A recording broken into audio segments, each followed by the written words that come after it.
Vítam vás pri novom vlogu z veteriny a keďže tento týždeň bol konečne trošku záživnejší, tak som sa rozhodla, že vám to natočím. Užívajte!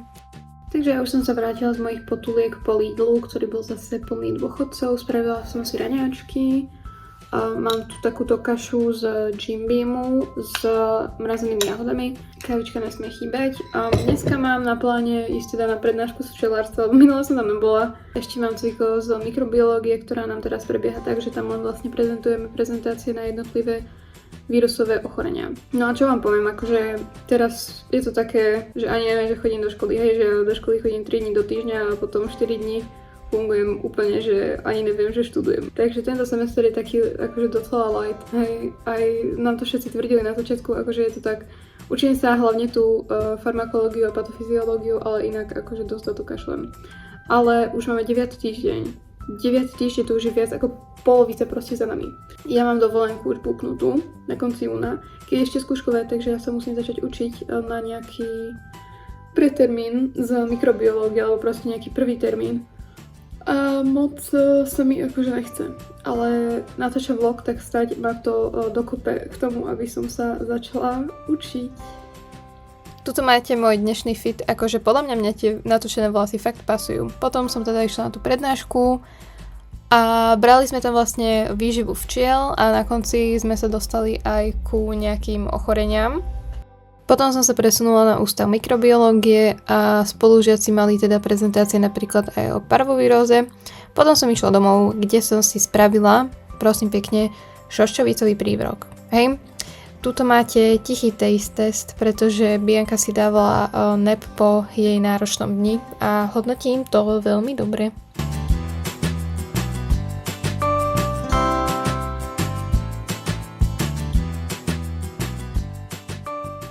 Odkedy už svité skôr, tak útorkové ranné vstávanie není až také hrozné, ale čo je hrozné, je, že sa musím štverhať fakt cez celý ten areál a ja vždycky akurát natáčam ten vlog, keď máme tie pitvy.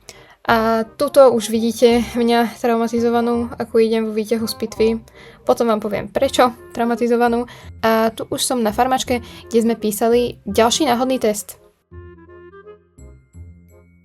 Už som si zvykla na ten pitevný smrad, že tam proste neodpadávam, len proste musím niečo robiť. Musím sa nejako zamestnať, lebo keď proste dlho pozerám, alebo nič nerobím, ale tam stojím, tak mi začne byť zle.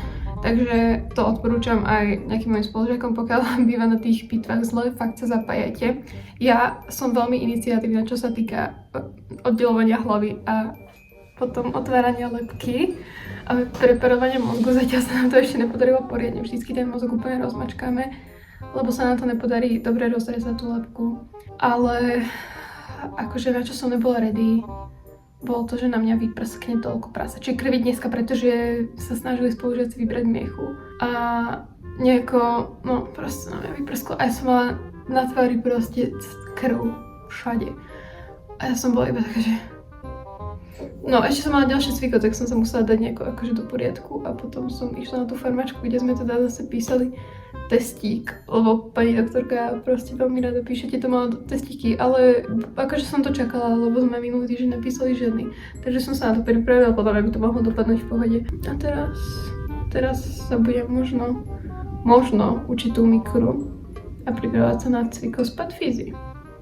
Tohto týždenné cviko z imunológie bolo trošku praktickejšie ako tie predtým a robili sme na ňom krvné nátery, ktoré sme už robili aj na fíze predtým a myslíte, že som si to pamätala? Jasné, že nie. Pozerajte, toto je môj prvý pokus. Dala som tú krv do stredu toho sklíčka, ja neviem, či akože som všetky moje znalosti z fyziológie nechala na tom ústave, ale bolo to úplne zle, hlavne mi to strašne dlho trvalo a takto som to akože roztiahla, no vôbec akože na prd. Druhý pokus. A teraz som to už dala konečne správne. Nechala som pekne rozpiť tú krv, ale zase keď som to zatiahla, tak to bolo na prd. A strašne dlho mi to trvalo, toto sú ešte zrýchlené zábery, zostrihané a hrozné. Teraz vám Terka ukáže, ako sa to má správne robiť.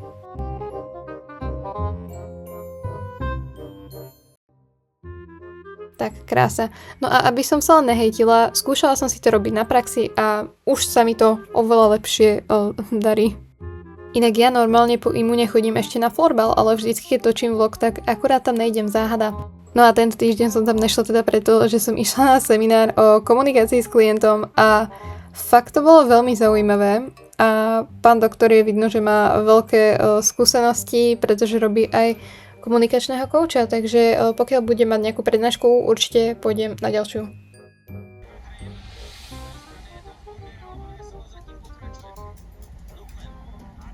Klasický stredajší fitček s Biankou a po ceste do školy sme si našli novú tradíciu, že si v miestnom kvetinárstve fotíme kvietky.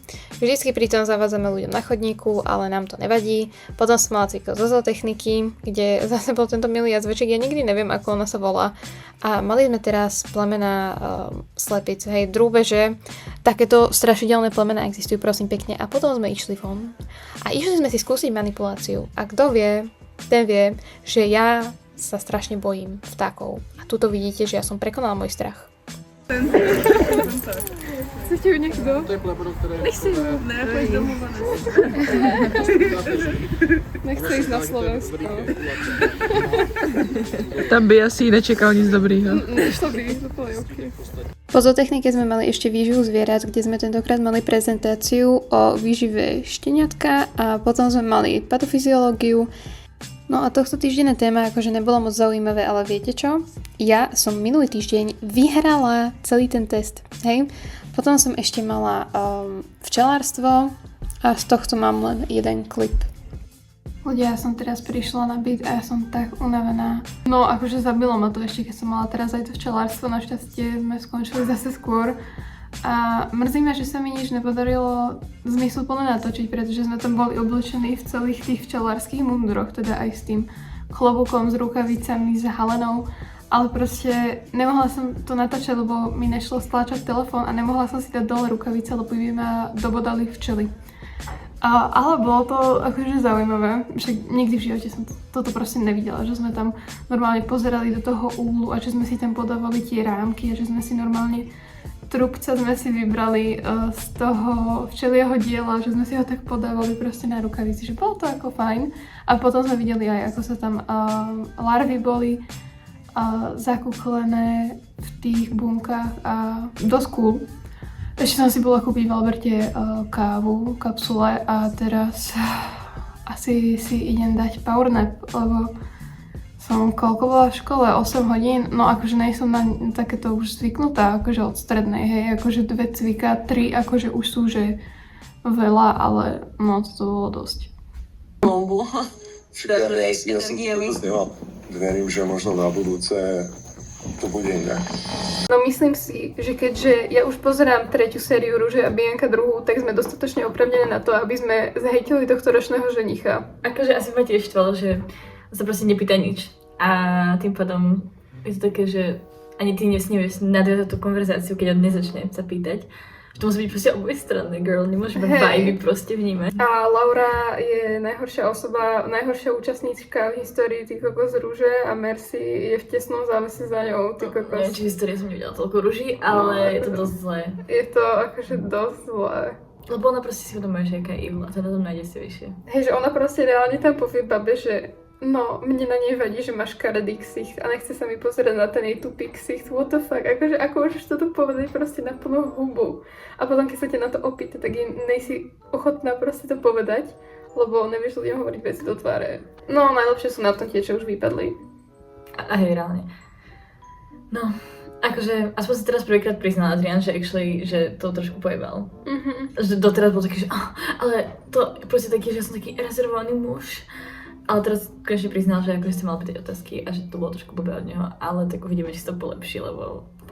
Zajtra najdramatickejší diel série. No. Čakajte review. Ale akože s väčšinou proste bab tam reálne nemá moc chemistry, proste. Lebo, ale to za to si môže aj sám spoloviť. Hej.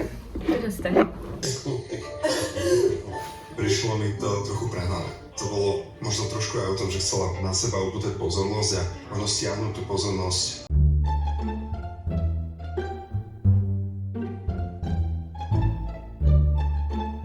No teraz som poslednú hodinu upratovala na byte, hlavne teda kuchyňu a šporák, lebo ten bol akože extrémne masný. A prezliekla som sa, lebo vonku je strašne teplo a idem na posledné cviko, zároveň akože asi aj najnudnejšie. Mali sme teda cviko z ochrany zvierat a etológie, teda vlastne teda len tej ochrany a robíme tam stále s tými zákonmi a vypracovávame tie modelové príklady a fakt to je zdĺhavé a nebaví ma to. Ale viete, čo sa stalo? Teraz sa mi prvýkrát stalo, že som išla na vlak a nemeškal mi ani rýchlik, ani osobák, takže je to výnimočné a tento deň si zapamätám, zapíšem do kalendára. Ja už som teda doma. Idem sa venovať týmto dvom psom, ktorí nechcú absolútne byť na tomto videu a vidíme sa pri ďalšom vlogu.